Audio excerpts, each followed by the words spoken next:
What up, Kane fans? Welcome to another edition of the Cafecito and Kane Show. If you are new to the channel, please hit the subscribe button, hit that like button, and hit that share button. Help us get that algorithm cranking, help us get some exposure, and help us continue growing the channel. I see some people filing into the live chat already, and hang on. Technical thing. Sorry about that. Let me know if you guys can hear me. If you can hear me, then we're all good. But anyways, yeah, here to talk some recruiting. Obviously, that's the hot topic right now. It's July 8th. There's really not much more to talk about, but a couple new potential targets have hit Miami's board, Miami's radar, so to speak. One of the big bits of news that hit the cycle in the last day or two. Family football, what's going on, sir? One of the big things that's hit the news cycle is Kenton Dobson, of course, the current Miami commit for the 2027 class, is looked at as one of the top DB recruits in America. He is, I'll tell you what his ranking is right now. He's currently ranked,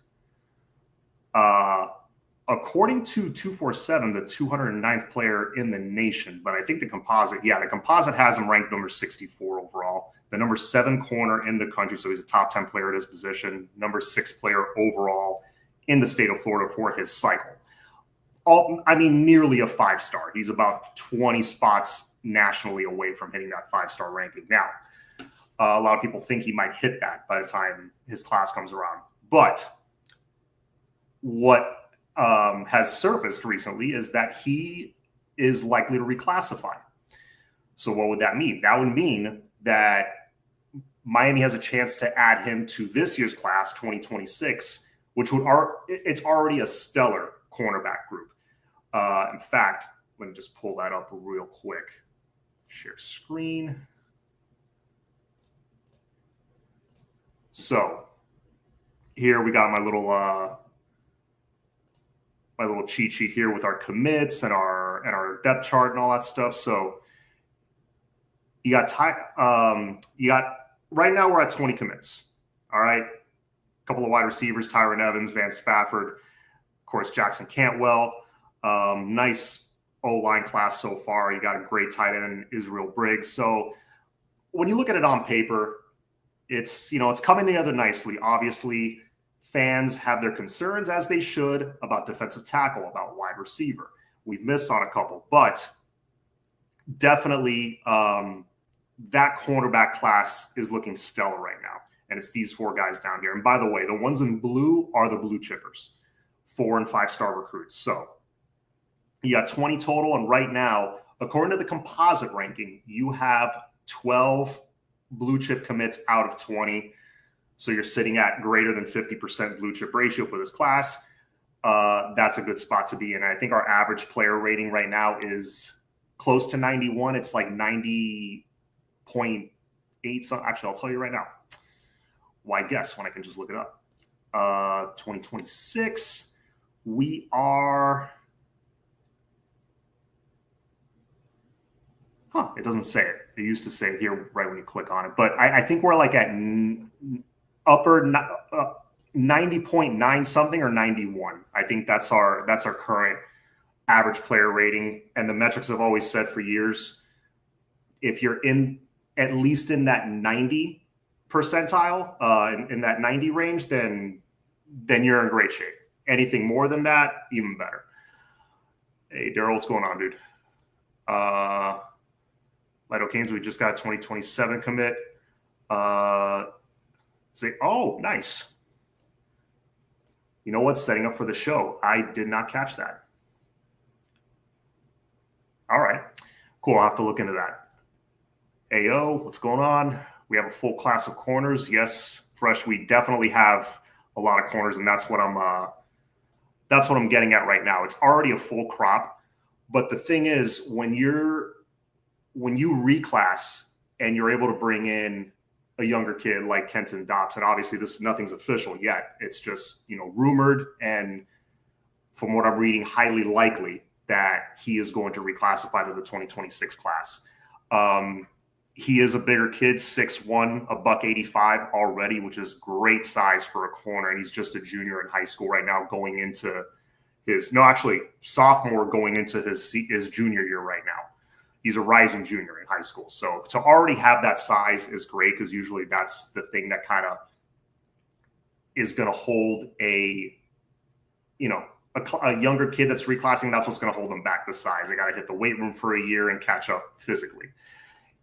I don't think he needs to do that, because if you watch his tape from his sophomore season, I mean, he looks big on the field, and he's matching up with some of the best in South Florida, and he goes up. I mean, watch his huddle reel. You'll see a clip of him against JoJo Trader. You'll see a clip of him against Calvin Russell, and a bunch of other future college guys. So you already know he's gone against the best of the best at a very young age. So this is one of those guys that you can bring him in, let him cook for a year or two, and when he's ready to go, you just unleash him. And he already knows the playbook. He knows the system. He's already hit, he's already been hitting that strength and conditioning program for a while. So that's a great pickup. And I think it's kind of brilliant to sprinkle in some of these reclass kids, because we're starting to do it a little bit more often. We did it with Armando Blunt 2 cycles ago, and we did it with Malachi Tony, of course, last cycle. Now, Malachi Tony came in, and you're thinking, okay, he's probably going to sit for a year. He comes in and blows everybody away in spring and impresses everybody to the point that he may start at the slot. So you could have those surprises, or worst case, they come in and they have plenty of time to develop.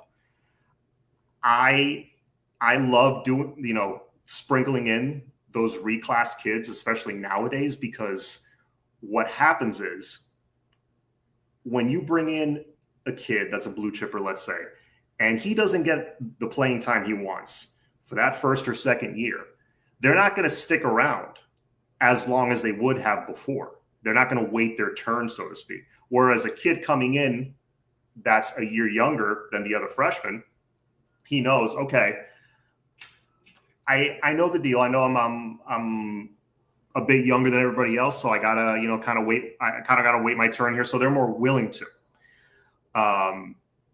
So being more willing to wait their turn now, once they're ready to play as sophomores or redshirt freshmen, when they get to their second year, they're only 18 at that point.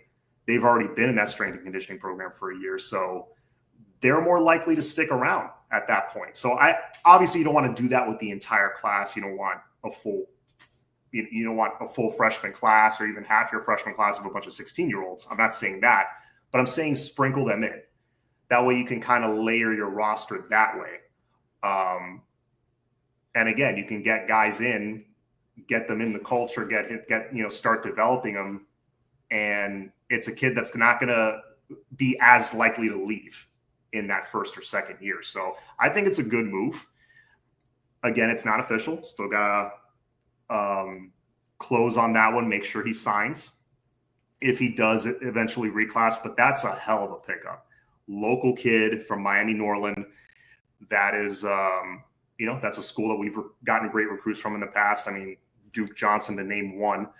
And obviously you always want to keep the South Florida stars home, especially at the skill positions.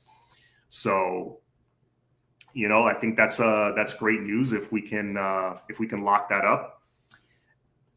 Norman, thank you, sir. I always appreciate the support. Thank you for the donation. Great show, John. Does anyone think 1 or 2 corners will become safeties? If anybody in that group that I was just showing, so it's Jontavius Wyman, Jalen Waters, let me bring it up again really quick, Camden Portis, and Brody Jennings, our newest recruit, which I'll talk about him in a second. We got him over the weekend. So of those guys, I mean, really to me, Camden Portis, Jalen Waters, Brody Jennings are all more pure corners. You never know. Some of them might be late bloomers physically and grow a little bit more and put on a little bit more weight and kind of be like Damari Brown this year and be like, you know what? I think I might be able to find a home at safety. And we know Mario likes to recruit guys and cross-train them, guys that are versatile so that he can cross-train them, move them around, put them in the nickel, put them in on the boundary, put them at safety. That gives you that flexibility. So if you're overloaded in one position, maybe you didn't get enough at safety, let's say, you can move a couple guys around. But honestly, I'm looking at that group. The only one that I could see because of his athleticism maybe shifting to that safety role is Jontavius Wyman. He is a bit on the small side. But then again, so was Jaquan Johnson. He wasn't the biggest guy in the world. Sheldrick Redwine wasn't the biggest guy in the world. So, you can have a guy that's a little undersized as long as he is a good cover guy. He's a good athlete, has good speed. He's a playmaker, not afraid to hit, and can tackle well, can wrap up. Then I think you can get away with being a little bit smaller at safety at the college level. So of those four guys, I think Jontavius would be more likely. Maybe even Kenton Dobson, just because he's already coming in with great size. Maybe by the time he's a sophomore, he switches over. We'll see. You never know. Lots of great athletes in that room, which is good to see. And if you actually look at that group, let's pull them up here really quick. So Camden Portis is number 17 at his position. Jalen Waters, 21. Let's see, Brody's number 37, but I know on the composite he's higher. Jontavius Wyman, 46 on the composite, he's higher. He is, what is he? He's number 19 on the composite. So you got four corners in that top 25-ish range at their position. That's where you want to live. That's where you want to be. And if you look at it, kind of, pan back and look at it big picture, what was our biggest issue last year on the field? It was defense. Okay. Being more specific, what on defense? The secondary, pass defense. Okay. The secondary was, a nightmare. It was not good.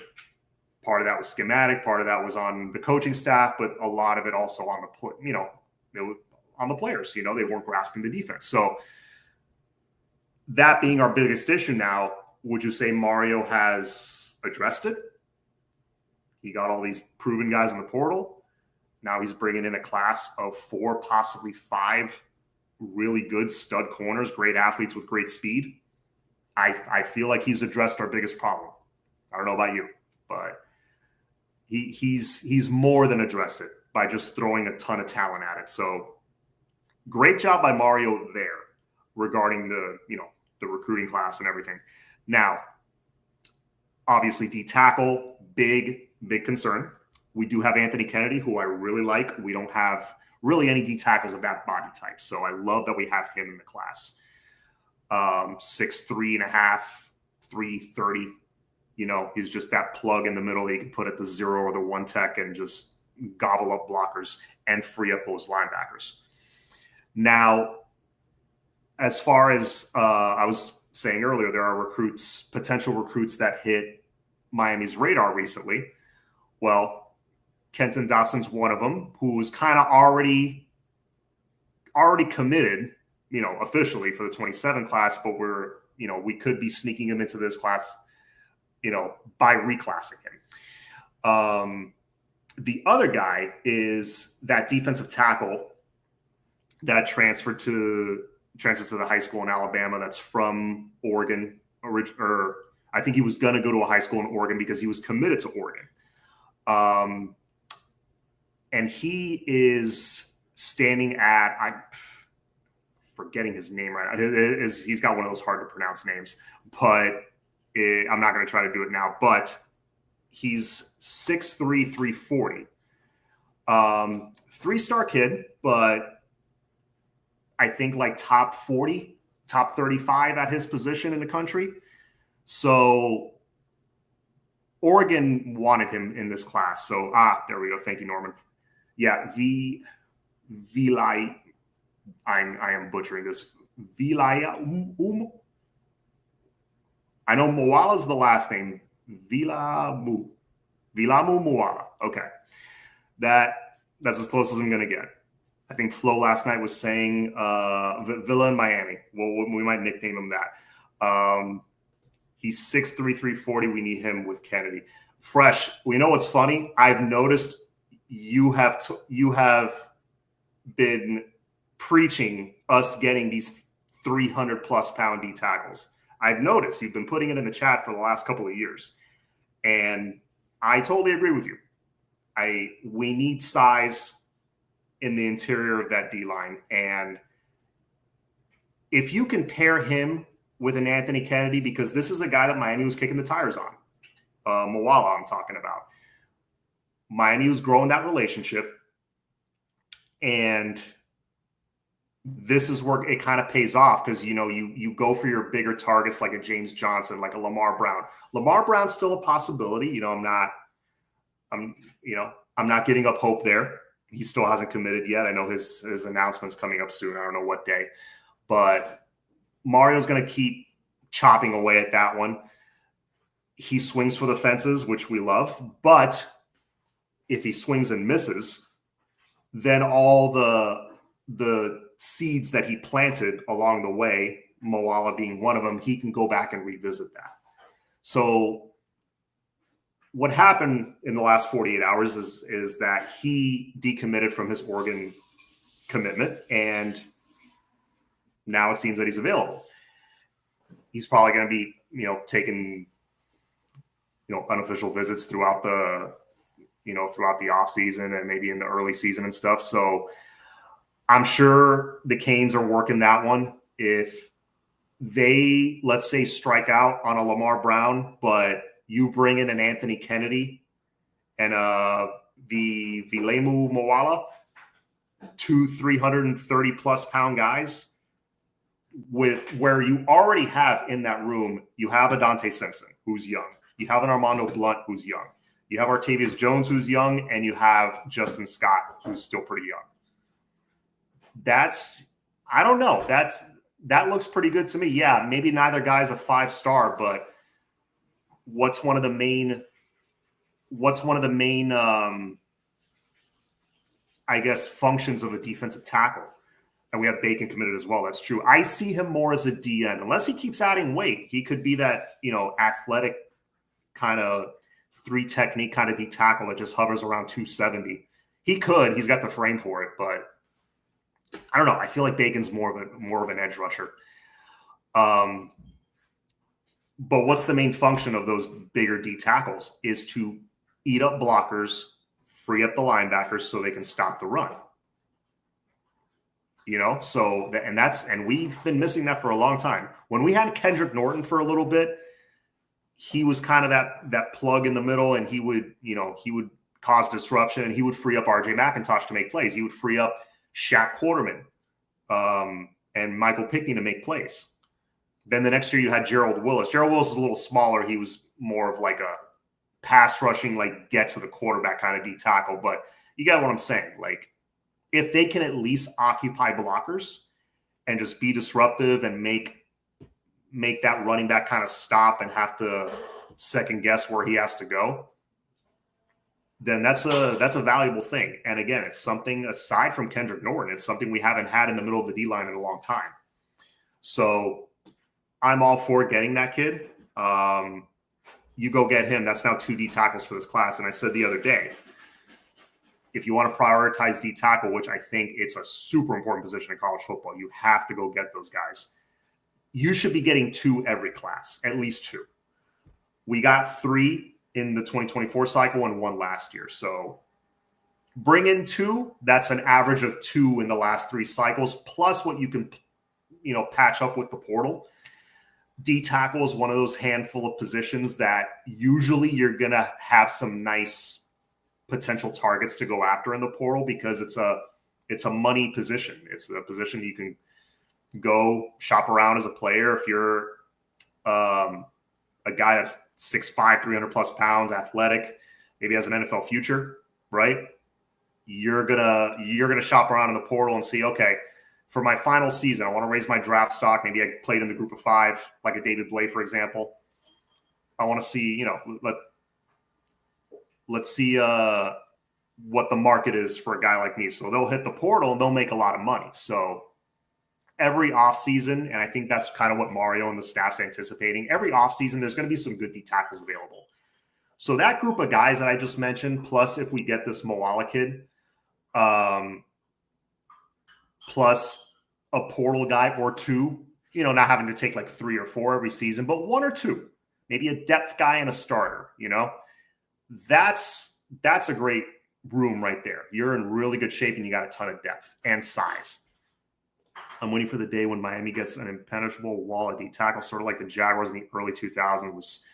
It was Marcus Stroud and John Henderson, right? I remember that pairing that they had. Nobody could run on them. I remember that. Those Jaguar teams 20 years ago were nasty. So Johnny, doing right? Yeah, I'm doing good, man. Cannot complain at all. Yes, sir. Go Canes. What's up, Edwin? He can visit us when the team practice. Yeah. I don't think official visits are happening right now, but targets can now come to like games and things like that. So now the season's going to be starting soon. But no, this kid from Oregon is definitely somebody I'd like to have in that room. That would be good. And you guys let me know in the chat. Would you be pretty satisfied with the D tackle situation if we go get him, you pair him with Anthony Kennedy, and you're like, what? Those are 2 commits for D tackle. Let's now focus elsewhere. Now that that's set, let's now focus on Derek Cooper and Tristan Keys. Or are you like, no, we got to go after the biggest and the baddest 5-star D tackle that's out there? You guys tell me. But honestly, if I'm giving my opinion, I go get that kid and I'm good.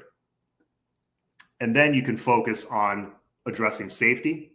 Philly Kane says I'm good with that. Yeah, I am too, honestly. Because people forget you do still have the portal that Miami has shown they are willing to spend. Okay. And that's a position you want veterans. You know what I mean? You want veterans. You want to let the Dante Simpsons of the world kind of develop and cook, kind of like what Ahmad Moten has done. Look at him. He's a redshirt senior now. Had a great second half of 2024. Now he's poised to be a day 1, day 2 pick in next year's draft. 6'4", 310 pounds, 315 pounds, explosive, hard worker, motivated. As they go getting older, that's where you want them to get to. So good to stack that position. Official update. I do not have an update on that, unfortunately. Get the best you can find at this point. I don't know what's going on in D tackle as far as recruiting. Yeah, I mean, remember, you gotta realize that Coach Damian Lewis did just get there. So you got to factor that in. And D tackle, it's one of the harder positions to recruit elite guys at, because you got your Georgias and your Ohio States of the world, and those SEC schools that they're gonna bring them in, and they know they're gonna be playing on the biggest stage, and especially a team like Georgia that has proof of concept showing, hey, look at the D tackles we've recently put in the first round. So you have that. And it's a tough position to recruit. Honestly, you hear it all the time. They don't grow on trees. These guys that have the size and the explosiveness and everything, they don't grow on trees. They are expensive, and you got to kind of be smart in a way. If they can go get a Lamar Brown, hey, I'm not upset one bit. Bring him in. That's a game changer right there. But if not, kid from Oregon's a great plan B. Next year, we will see big-time D tackles committed to us as D. Lou has time to build relationships. Yes, that's big. The relationship building is still important. It does still have a place. And I know he's really good at that. I think in the state of Texas, Damian Lewis really has some good roots. So I'm sure he's one of those that, like, yeah, he'll he'll set down his roots in a certain state, and he'll really develop those relationships with kids. So I think he's going to do all right here as a D tackle coach. He's kind of like Kevin Beard in a way that I think he's a solid recruiter, but really his strength is teaching and coaching, which we also need.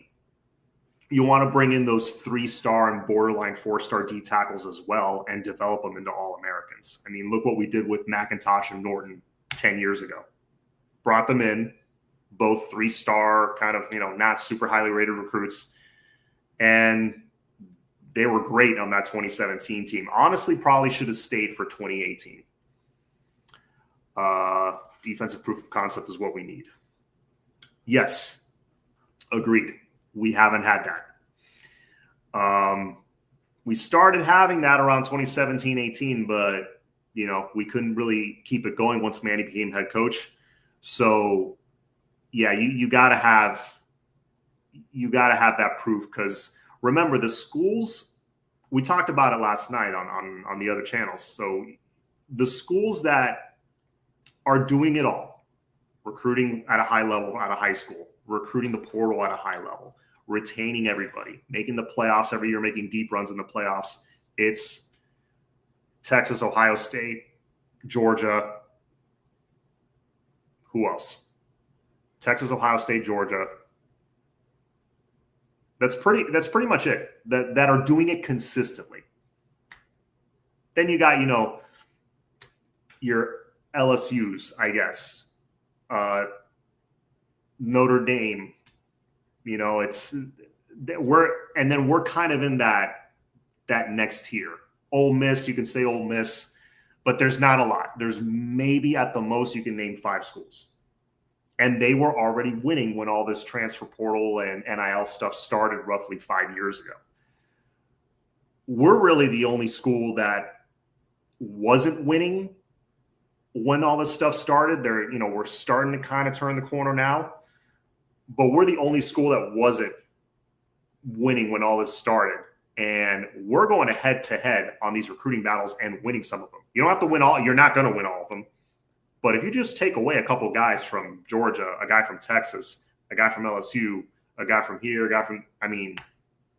that's big.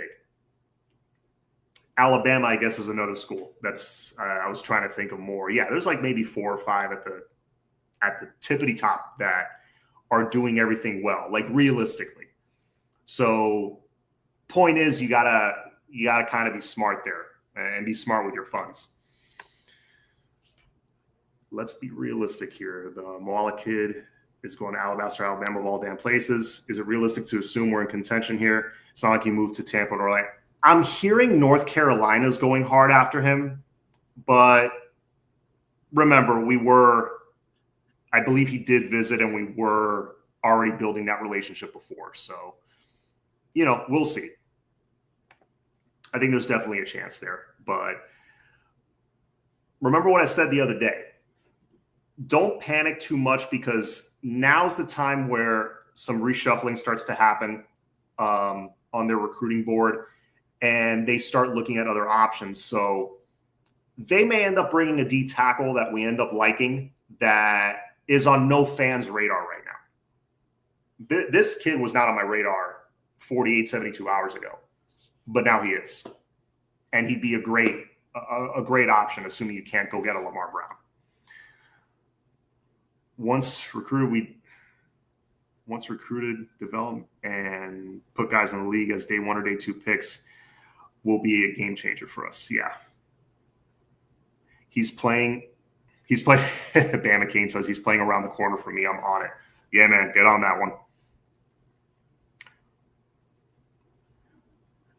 Let me see if I missed any other questions.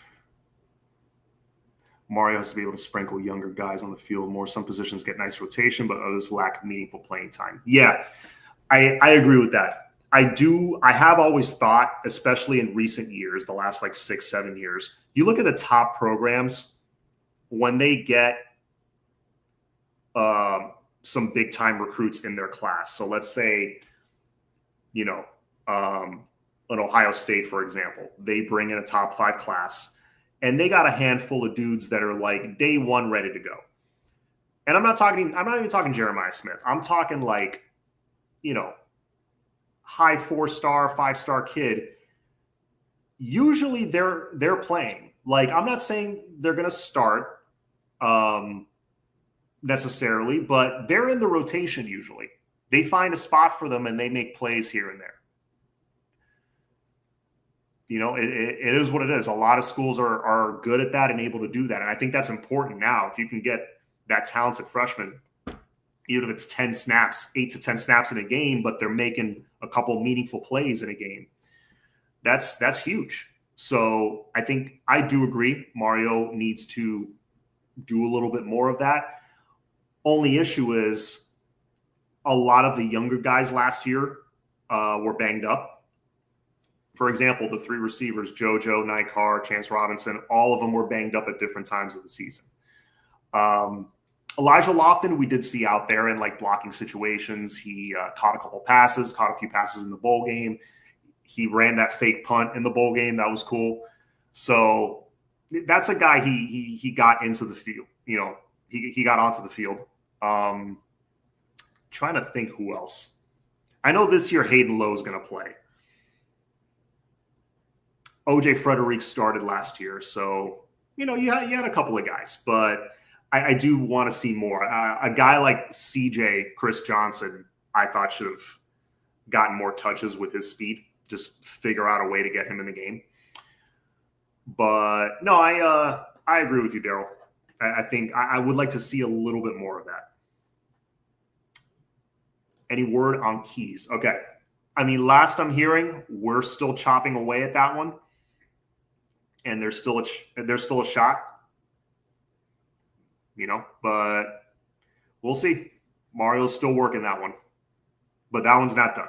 No, I think we're still very much in it, and there's still a shot there. If you can get, I think we're still the team to beat, in my opinion, for Derek Cooper. Some may not agree. Until I see something drastically different, I do still think we're the team to beat. There are teams closing the gap for sure. Him pushing back his date didn't help, but I do still think we're in a very good spot for Derek Cooper, and he's still a high priority. But if you can get him, as far as offense, I'm good.